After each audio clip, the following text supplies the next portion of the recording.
You're listening to Everyday Engineering, the City of Madison's engineering podcast where we talk about infrastructure. Complex topics explained simply, from the water that flows down your drain to the rain and snow that drains into the lakes. By way, the curbs and streets we design. City engineering touches your life in so many ways, explained right now in Everyday Engineering. Anyone who walks, bikes, drives, or travels in any way in the City of Madison knows how valuable street space is. There are so many options with use or reconstruction: sidewalk space, rain garden space, bike lane space, space for cafe dining, and so much more. These options and questions are what are driving the city's Complete Green Streets initiative. And if you're asking yourself right now, will this impact me? Short answer, absolutely yes. My name is Hannah Mohelnitzky, City of Madison Engineering Division Public Information Officer. Joining me today to break it all down is Renee Callaway, the city's Bike and Pedestrian Administrator, and Jim Wolfe, a Principal Engineer in the Engineering Division Streets and Paths Design Section. Thank you both for being here. Yeah, of course. Yeah, thanks, Hannah. thanks. Yeah, a lot to unpack. This is rather new, so I'm excited to talk about this today and listen from you both. Before we kind of get started, please both explain what your role is and how it fits into this initiative. Sure, I'll start. So I'm a principal engineer in our engineering division, and engineering is kind of tasked with constructing our roadways, not just streets, but also our sewers, storm sewers, drainage, a lot of the sustainability efforts that you've seen around the city. So this really kind of fits in with our core function to help give us some framework on projects going forward. We build the city. We build the city. We build the city, streets, design, the sewers, the everything. Yes, of course. Sure. And I am in traffic engineering, which is, focused more on, say, that top layer, how the street operates, the signs, the markings, sort of that general space allocation. And then as the pedestrian bicycle administrator, I'm, really focused in on ensuring that people who walk and bike have equitable access and mobility throughout our city. So really, I feel like it's a team where we're working on the streets together to make sure that they operate from the lowest layer to the top layer as efficiently as possible. So how did you both get pulled into this initiative? Now let's go there. Jim? So my role is kind of based around being a lead design engineer for the engineering division. And so I kind of got brought into this because I do a lot of these projects. So going forward, depending upon the framework that we set up here with the Complete Green Streets program, it's probably going to get pretty heavily involved with my job and work going forward. Probably? Or are you pretty sure about it? Yes. So it was pretty important for me to be involved, just to kind of have some guidance and involvement on the project between me and also another principal engineer in our division, Chris Bedikowski, will be heavily involved in this going forward too. Sure. All about the design. All about the design. Sure. But also we get involved in a lot of the public engagement and things, so it's helpful to have a good background when we're going into a project. Absolutely. Renee? Yeah, sure. So I got involved because a lot of times people really think about streets as being for motor vehicles. And so my role really is ensuring that those streets are for people, no matter how they want to move around, and that we're really taking this idea of, making space for everyone in all of our different projects, and ensuring that sort of our frameworks, we are thinking about that from the very beginning of a project. So really trying to make sure that all of the tools that we have in designing things that Jim and all the other people in engineering use and that my coworkers in traffic engineering use are like thinking of the big picture. They're thinking about motor vehicles, but they're thinking about transit. And then, of course, for me, they're thinking about people walking and biking as well. Sure. And for anyone listening, you hear traffic engineering and engineering, two different divisions at the City of Madison. Engineering, we design and help lead the construction of new streets. Traffic engineering worries about more so how we're moving on the streets, the traffic, the lights, the painting, the making sure that people are flowing safely throughout the streets, in a nutshell. I mean, there's so much that both of us do, but that's how I kind of explain the difference, because I often get the question, what's traffic engineering? Isn't that engineering, or engineering the same as traffic engineering? And it's kind of like the flow of traffic versus designing the actual street. Yeah, it is a little bit confusing to people, and I think, that's why our work is so interrelated, and Yes. Jim and I find ourselves working on projects together all the time because it is kind of hard to separate the two, but that is in a nutshell. Yes, in a nutshell. I mean, we only have 20 minutes and time is a ticking. So that's kind of to get people to wrap their mind around it. Okay, so, let's talk city's complete Green Streets Initiative. Complete Green Streets Initiative. I'm saying it. Yes. In the intro, I kind of explained a lot of different options. So for when streets are created, what are you both hearing from people in our community on what they want for our future streets? Sure. So I think we're really at the beginning of, trying to engage around sort of those basic foundational values. But I think with the pandemic, it really brought to the forefront that we could rethink how our streets work as we started to sort of repurpose space to allow for more walking and biking, for more outdoor dining and things like that. And you think to yourself, oh, a street doesn't have to be this sort of thing that it has always been. We can see how we can integrate the needs of people more into our designs. And also with the right-of-way space being pretty limited, and a number of initiatives that the engineering division has taken on with we participated in the Urban Forestry Task Force report that was recently accepted, I think back in 2019, along with all the watershed studies too, that if we're going to use the right-of-way for some of these greener initiatives, thinking more flood resiliency and sustainability too, that kind of goes hand in hand with moving people as well, that there's a lot of core functions to the street, and we're really trying to figure out how people value these different uses and trying to figure out how that all fits together. What are you hearing from people when you go through these projects? Because you've had your hand in a number of projects, Jim, at the city since you've been here. And how long have you been here? Oh, I've been here almost 15 years now. Okay, so you've had your hand in a lot of major projects. What do you hear from people? What do they want when we reconstruct a street? What are some of the things that they're wanting more of? It's a lot of mixed opinions. Because everybody thinks that the street should be rebuilt a certain way or certain things. Yes. But what are you hearing? Yeah, because everybody uses the street, so everybody kind of has a general opinion on how it should be used too, which is good that we welcome all that input. We want to know how different people in different neighborhoods value those things. So depending upon where you are, whether it's a core business district like Willie Street, Monroe Street, Atwood, something like that, there's generally interest from businesses, whether it's restaurants on having some parking or cafe space or some of those things. A lot of people are interested in doing things like rain gardens and making sure that we can plant large canopy trees and being able to have safe pedestrian space and biking space, just because those are more vulnerable road users. But also people like to be able to get from point A to point B. So we're also coordinating a lot with Metro too and some of the transit initiatives. So being able to move people efficiently is kind of a high priority as well. So it's kind of all over the map, which makes things very challenging, which is part of the reason why we wanted to take on this Complete Green Streets program.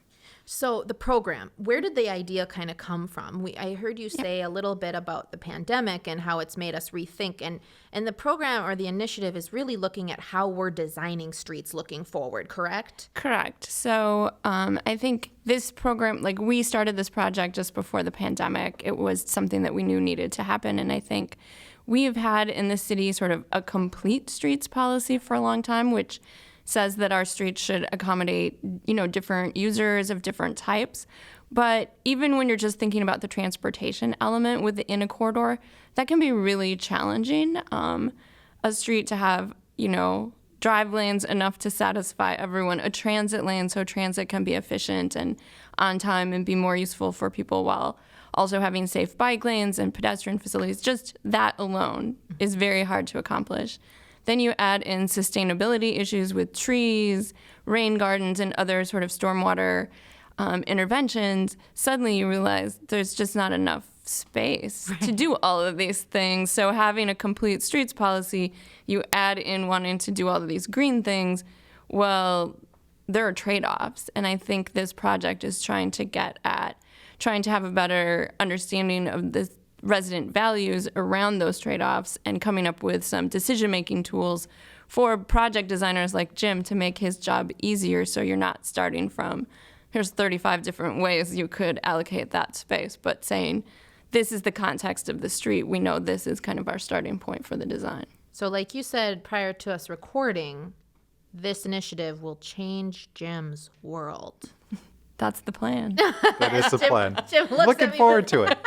with a smile, of course. But yes, I mean, it is not easy to fit all of those things, and to know, what you need to put into it. I mean, it's such another world that I think anybody who's listening to this can barely wrap their mind around it. And I mean, and it's a lot of work. It's really hard. So having something in place to help guide that and help prioritize what people are wanting and everything like that is really important. So when we're saying green things, what sort of green things can we include? I mean, we talk about rain gardens. Does that mean like permeable pavement options? Like what sort of green things would we be considering?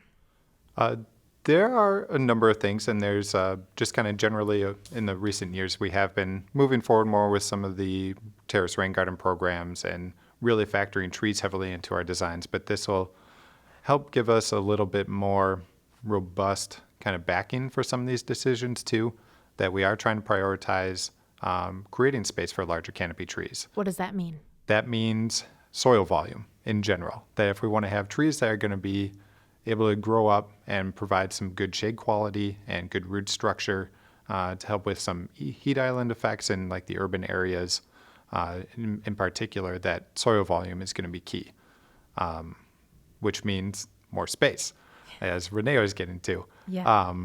And similarly, we have been doing terrace rain gardens, which can help treat some stormwater runoff, in particular on local streets where we aren't having a lot of the salting of the pavement and some of those things.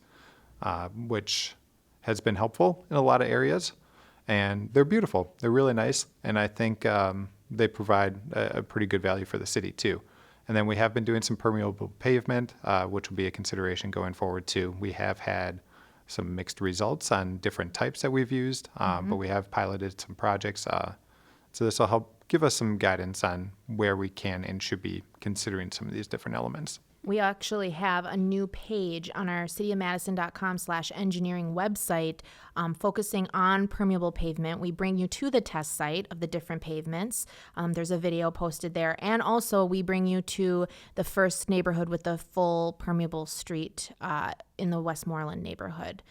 So check those videos out. That's on cityofmadison.com/engineering. Actually in the stormwater section, permeable pavement videos. Really unique, cool thing. If you don't know anything about it, go check it out. It's kind of cool to see it all and all of it explained. So those are what green things you're talking about.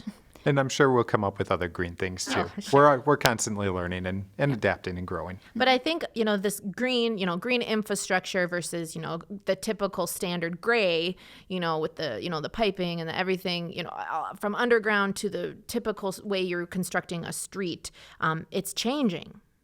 And so is the way that we think of it and approach it. This project, we are obviously working together. So traffic engineering, other agencies in the city. We're looking at reviewing typical street cross sections and general right-of-way uses. So when people read that on the site, what does that mean? What is a cross section? What does it mean when looking at general right-of-way uses? Can you explain that in an easy, digestible way? I will certainly do my best to kind of get away from some of my nerdy lingo. No, it's good. It's good. It's accurate. It's just we want to make sure people are understanding what we're trying to share. When we talk about a street cross-section, if you kind of imagine yourself in a safe way standing in the middle of the street and kind of look in one direction. So the cross-section is kind of how everything within that area is used, that maybe on your left and right sides you have sidewalk. Maybe there's a terrace space in between the curb and sidewalk that has a certain dimension.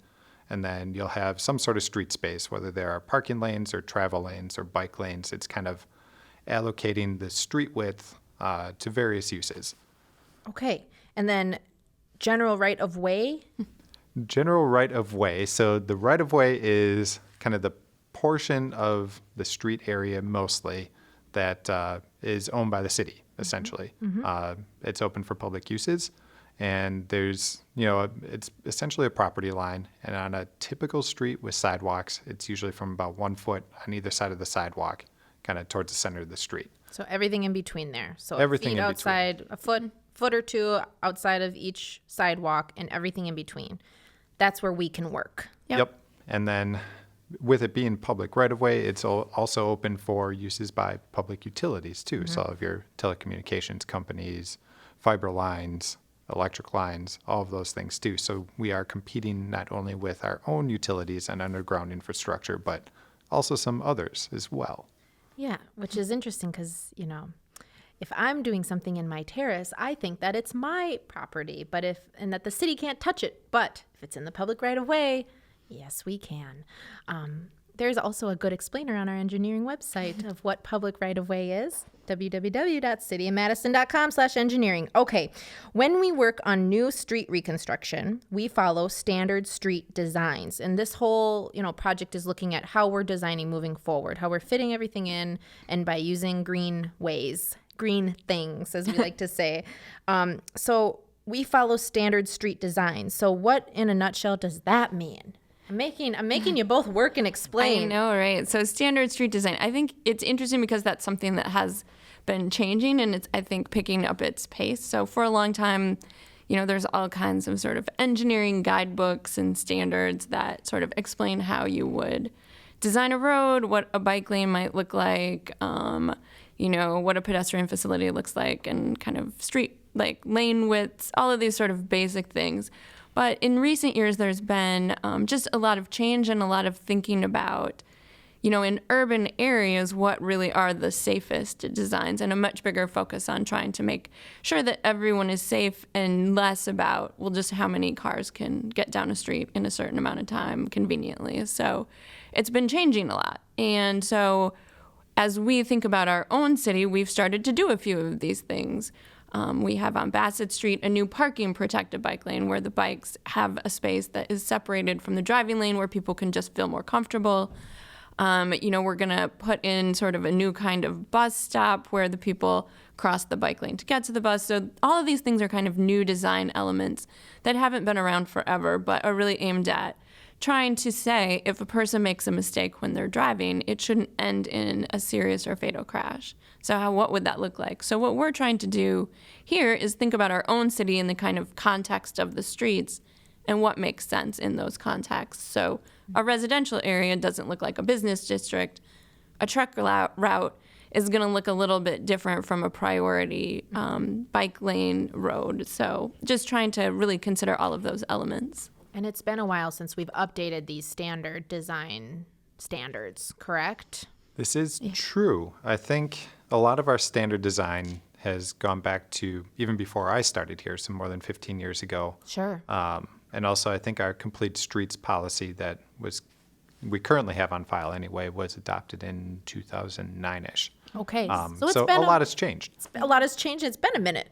Yeah. That is true. And this is also important because the city is expanding on the east and west sides in particular, too, that we are building new neighborhoods, building new streets, dedicating new rights of way. So how we put that all together is going to be important, too. And this program will hopefully help guide some of those decisions going forward as well. It'll change Jim's world. Sure will. We're back to that. Yes. But maybe it's a new podcast. You could have your own podcast. Just Jim's world and how it's changing. I like it. Okay, so as we're wrapping up here, last couple minutes here, where are we in this process? How long before we'll see results? Sure. So I would say we're really right at the beginning. So we have our, what we're calling Let's Talk Streets engagement starting this week, where we're just having a launch event. Then we'll have some more surveys and focus groups coming down the road. But, first we kind of want to understand the values of people within our community before we rush into these different sort of street design types.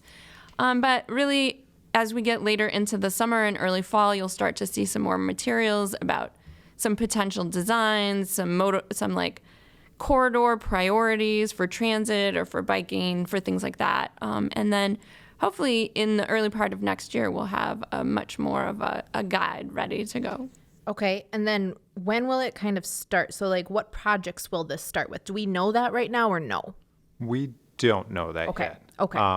It sounds like a lot of things are still fluid. So that's okay. I just have to ask the question. Yep. It's like Renee said, we're very early in this process, and hopefully this podcast can be used to help get word out, and so that people can participate in this as well. Because the more input that we get from folks, the better this will ultimately be. Yes, and no matter if you're listening to it timely or even just after the fact, all that information is going to be all over the city website, whether it be traffic engineering or engineering division. So if you're trying to find it, just let us know. You can reach out to any of us here at the table. Finally, last but not least, why do this? Why update this? Why should people care?